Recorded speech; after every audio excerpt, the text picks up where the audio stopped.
many hours a day you waste or how many hours a week you waste. And the classic answer is something like 4 to 6 hours a day. And so if your life isn't everything it could be, you could ask yourself, well, what would happen if you just stopped wasting the opportunities that are in front of you? You'd be, who knows how much more efficient? 10 times more efficient, 20 times more efficient. That's the Pareto distribution. You have no idea how efficient people get. It's off the charts.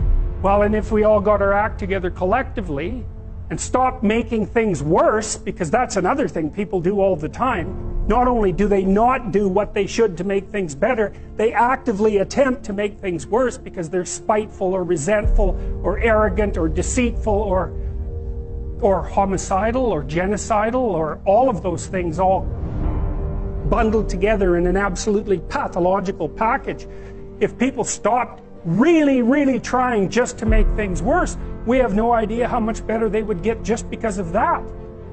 So there's this weird dynamic that's part of the existential system of ideas between human vulnerability, social judgment, both of which are major causes of suffering, and the failure of individuals to adopt the responsibility that they know they should adopt. You know, if you take people, and I've told you this, and you expose them voluntarily to things that they are avoiding and are afraid of, you know, that they know they need to overcome in order to meet their goals, their self-defined goals. If you can teach people to stand up in the face of the things they're afraid of, they get stronger. And you don't know what the upper limits to that are, because you might ask yourself, like, if for 10 years, if you didn't avoid doing what you knew you needed to do, by your own definitions, right, within the value structure that you've created, to the degree that you've done that, what would you be like? Well, you know, there are remarkable people who come into the world from time to time, and there are people who do find out over decades-long periods what they could be like if they were who they were, if they spoke their being forward. And they get stronger and stronger and stronger, and we don't know the limits to that. We do not know the limits to that. And so you could say, well, in part, perhaps the reason that you're suffering unbearably can be left at your feet, because you're not everything you could be, and you know it. And of course, that's a terrible thing to admit, and it's a terrible thing to consider, but there's real promise in it, right? Because it means that perhaps there's another way that you could look at the world, or another way that you could act in the world, so what it would reflect back to you would be much better than what it reflects back to you now.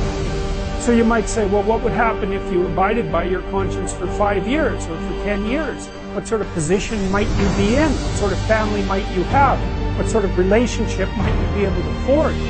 And you could be bloody sure that a relationship that's forged on the basis of who you actually are is going to be a lot stronger and more welcome than one that's forged on the basis of who you aren't. And it's a great basis upon which to bring children into the world, for example, because you can have an actual relationship with them instead of torturing them half to death, which is what happens in a tremendously large minority of cases. Because it isn't merely that your fate depends on whether or not you get your act together and to what degree you decide that you're going to live out your own genuine being. It isn't only your fate, it's the fate of everyone that you're networked with. And so, you know, you think, well, there's 7 billion people in the world, and who are you? You're just one little dust mote among that 7 billion, and so it really doesn't matter what you do or don't do, but that's simply not the case. It's the wrong model, because you're at the center of a network. You're a node in a network. Of course, that's even more true now that we have social media. You'll know 1,000 people, at least, over the course of your life.